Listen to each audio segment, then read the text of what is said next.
The sun had barely pierced the morning haze when squadron leader Arjun Mehra climbed into the cockpit of his Rafael fighter jet. Stationed at Ambala Air Force Station, his orders were clear but heavy: conduct a strategic air reconnaissance over contested airspace as part of Operation Sindoor, a classified Indian Air Force initiative launched in response to increased aerial threats and suspected military buildup across the western border. Intelligence had flagged unusual troop movement near the line of control, and satellites had picked up faint heat signatures consistent with mobile anti-aircraft systems being moved through narrow valleys under cover of darkness. Back at the command center, the air was thick with tension. High-ranking officials monitored radar systems and secure comms, their eyes flicking between screens and classified maps. Operation Sindoor was not just a show of air power, it was a calculated move to assert control over strategic air corridors and monitor enemy deployment. Every move had to be precise. Any misstep could spark full-scale conflict. As Arjun soared high above the rugged terrain of Kashmir, his voice came over the radio, calm, focused. Eagle 1 in position. No visual on targets yet. Initiating recon pattern. 2 more Rafael jets, Eagle 2 and Eagle 3, followed in a loose triangular formation. Arjun led the sweep, diving low into the canyons and ascending quickly, relaying detailed terrain and activity data back to the ops center. On his left screen, the terrain was smooth, too smooth. Then, without warning, his radar picked up a faint echo. It wasn't terrain, nor was it friendly. The system tried to scramble a full scan, but the enemy was using low observable tactics, heat masking, radar dampening, and clever shadowing through mountainous terrain.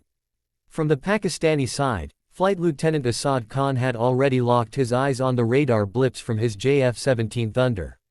Trained in the high-altitude combat maneuver school near Skardu, Asad was a calm, precise pilot, young, but seasoned with real-time combat experience during brief skirmishes in the past. He had been airborne since dawn, patrolling under Operation Sarfaraz, a covert mission launched parallel to Indian activities. Assad's command had one directive: deter, engage if necessary, and disable with minimal footprint. They didn't want escalation, but they also couldn't afford any breach of sensitive airspace. Back in the Rafael, Arjun caught sight of a silver flash against the rising sun. Eagle 1 to command, we have incoming, low altitude, single bogey, vector northwest, Mach 1.1.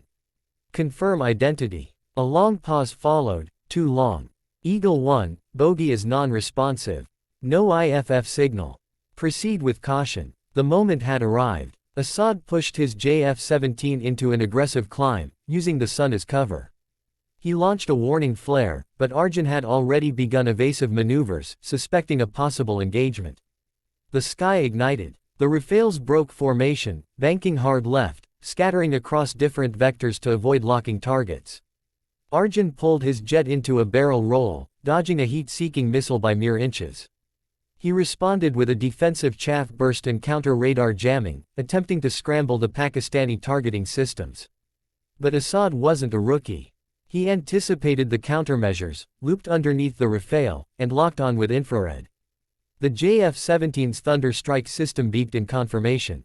A moment later, a second missile streaked across the sky. Command, I've been hit. Arjun's voice cracked, static flooding in. The missile struck the Rafael's rear engine, tearing through the tail. Flames engulfed the left wing as Arjun struggled to maintain control. Warning lights flashed, and the jet shuddered violently as hydraulic systems began to fail. Back at the command center, silence fell. The screen tracking Eagle 1's telemetry blinked and disappeared. Eagle 1 has gone dark, the comms officer whispered. Arjun ejected seconds before the Rafael spiraled into a cliffside, the explosion echoing across the valleys like a thunderclap. His parachute deployed just in time, but he landed hard on an icy ridge, injuring his leg. Pakistani search drones were immediately dispatched to the crash site, while Indian forces scrambled a rescue team, fearing Arjun's capture. It was a race against time and terrain. Meanwhile, Assad relayed his status calmly, bogey neutralized. Returning to base. His tone was professional, but a quiet weight lingered in his words. He knew what this meant. He hadn't just downed an aircraft, he had fired the first real shot in what could become a greater firestorm. Hours passed. Indian teams found Arjun barely conscious, hidden beneath snow-covered rocks, bleeding and frostbitten.